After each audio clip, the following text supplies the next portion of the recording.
ना जागती है कि हम भी मालिक की शरण में जाएं तो उसका उद्धार हो जाता है।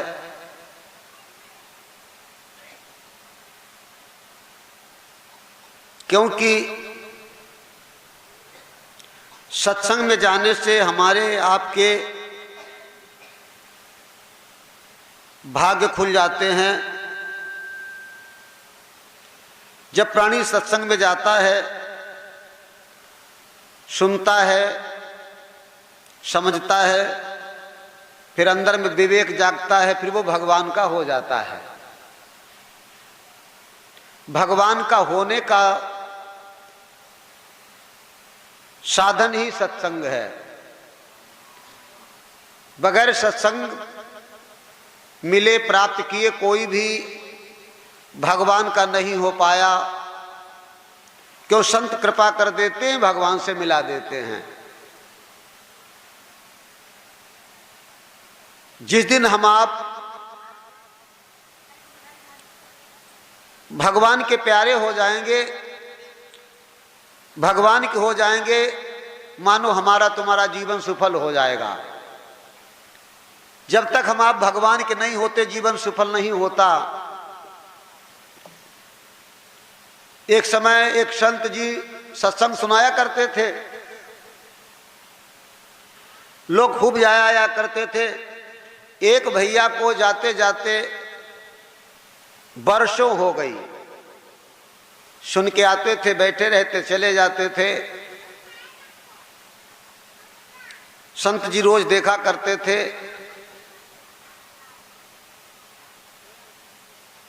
और जब सत्संग बंद हो जाता, महीना 2 महीना 15 दिन को, तो जाकर वो प्रचार भी करते थे कि वहां बढ़िया सत्संग होता है, वहां उद्धार हो जाता है, कल्याण हो जाता है,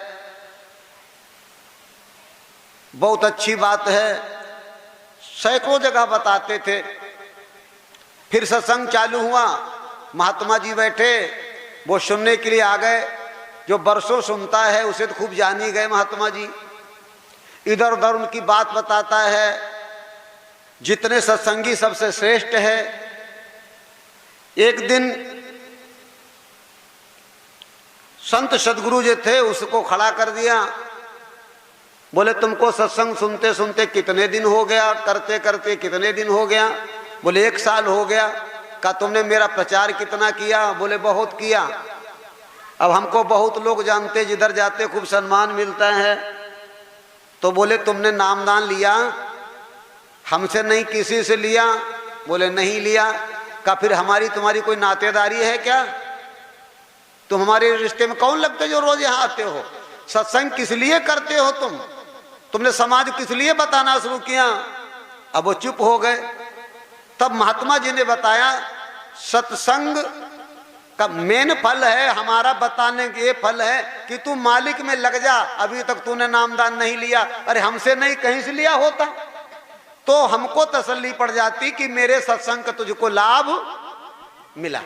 प्रेम से बोलो श्री सद्गुरुदेव महाराज की जय। तू तो खाली तू सोच रहा मैं बड़ाई करता हूं, सत्संग में आता हूं, मैं बड़ा खुश हो जाऊंगा। का मैं खुश जब हो जाता हूं जिस दिन हमारे द्वारा सुनकर तू किसी सदगुरु की शरण में जाकर नामदान ले लेता। तू तो कुछ नहीं कर रहा है।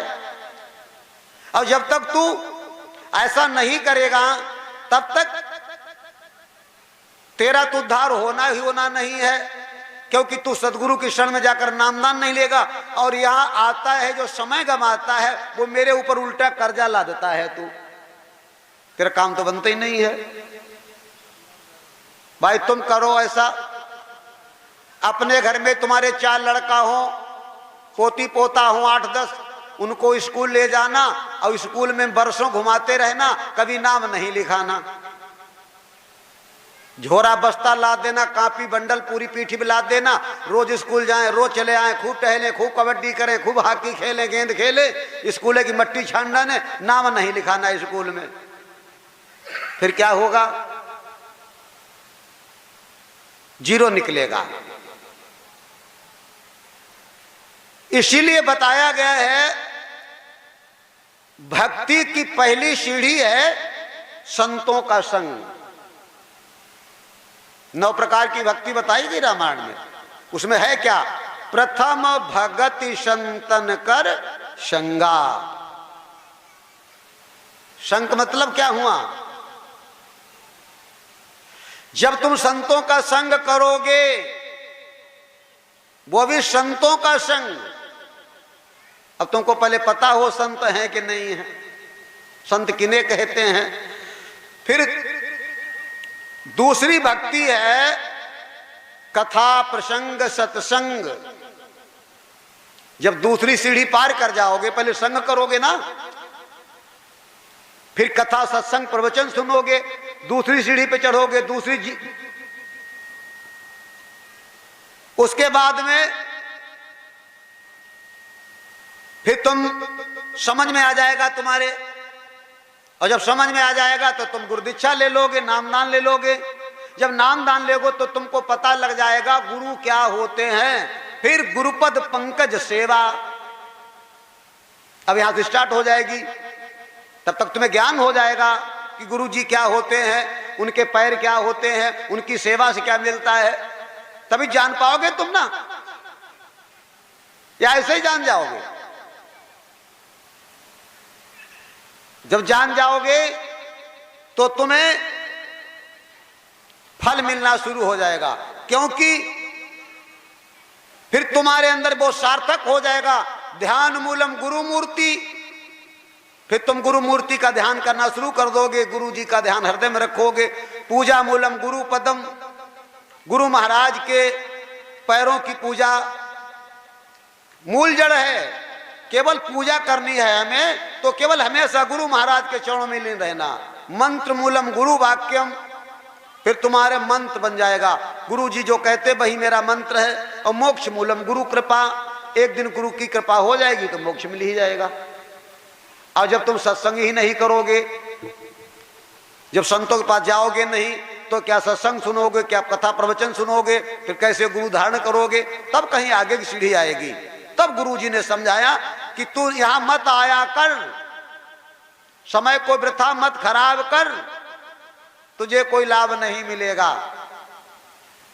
क्योंकि कुछ बातें ऐसी होती हैं एक बार में भी नहीं, ऐसा नहीं एक ही बार में समझ में आ जाए।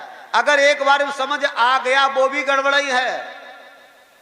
विधिपूर्वक समझ में आ जाए, ठहराव आ जाए, और जब ठहराव आ जाएगा तो मेरा तुम्हारा बेड़ा पार हो जाएगा। एक समय ठहराव की मुझे बात याद आ गई, मैं तुमको थोड़ा बताऊं अभी। एक समय एक परिवार था, उसमें सोना चांदी हीरा जवाहरात की दुकानें हुआ करती थी।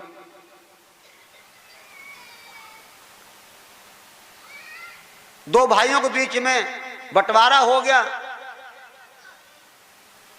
उनके भी 2-4 बच्चे थे, दूसरे के भी 2-4 बच्चे थे।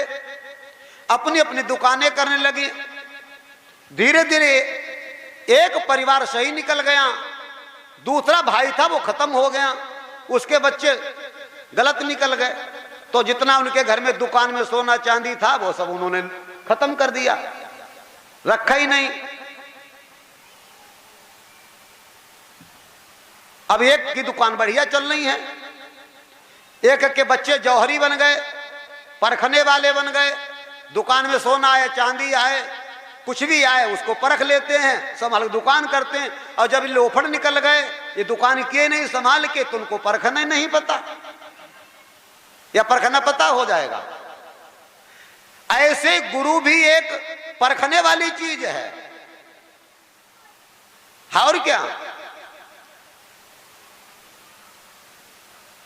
क्योंकि जब शिष्य पूर्ण रूप से, भक्त पूर्ण रूप से परख लेगा और उसे पूरा पता लग जाएगा कि ये नकली धातु नहीं है, तो क्या फेंक देगा? भाई तुम्हें को पता लग जाए असली सोना है, खूब तुम परखनहार हो तो उसे संभाल रखोगे। और मन में सोचो पता नहीं कहा है मिलेगो, तो फिर क्या, वो तो मिलेगो हड़बड़ में।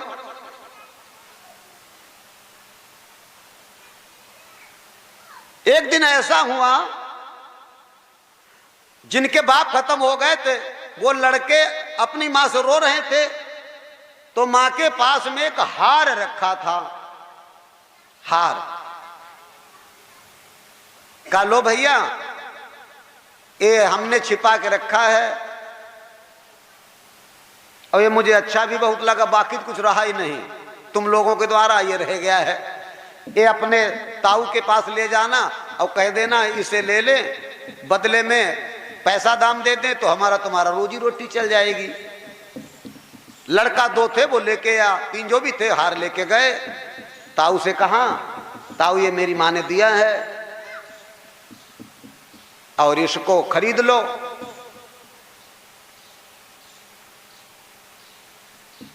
तो हार उन्होंने देखा, हार उन्होंने देखा और लड़कों को घर भेज दिया। शाम को अपने आप आए और हार उनकी मां को दिया। कहा ऐसा करो, ये हार तब तक छिपा के रख लो। अच्छा, अभी इसके हार के लायक मार्केट नहीं है, बहुत सस्ता है सोना, कुछ पैसा नहीं मिलेगा। जब ठीक ठाक दाम लगेगा, अच्छा समय आएगा तो हम बेचवा देंगे, रख लो।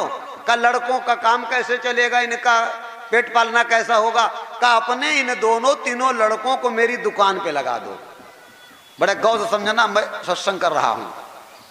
लगा दो इनको और उसमें मैं इनको मजदूरी देता रहूंगा, और अगर ये लगे रहे तो हार भी बच जाएगा, समय पे अच्छी कीमत भी मिल जाएगी और इनकी रोजी रोटी चल जाएगी तुम्हारी सबकी। तो लड़कों से कहा, माने ऐसा करो भाई, अब तुम सारे काम बंद करके ताऊ की दुकान पे लग जाओ। तो अब वो मरता न क्या करता, वैसे तो मगरूर हो गए थे, लग गए। तो ताऊ जो थे, बूढ़े बुजुर्ग थे, बिक्री नहीं करवाते थे दुकान पे। मेरी गौर से बात सुनो, सोने चांदी की बिक्री नहीं करवाते थे। जब कोई सोना चांदी बेचने आता था तो उनसे चेक करवाते थे। जब यही काम होता रहा, चेक करते करते करते कभी बिक्री नहीं करवाई, और धीरे धीरे 1 महीना 2 महीना 6 महीना हो गया, जब वो तीनों चारों लड़के सुंदर जौहरी बन गए, असली नकली माल की पहचान करने वाले बन गए। कहा अब तो एक दिन ताऊ ने गलत माल चेक करवाया। ताऊ कहते बढ़िया है, लेकिन लड़के चेक करके कहते नहीं ताऊ ये गलत है। ताऊ कहते बढ़िया माल है। कई बार चेक कर, वो तो पहचान उन्हें हो गई थी चेक करने की।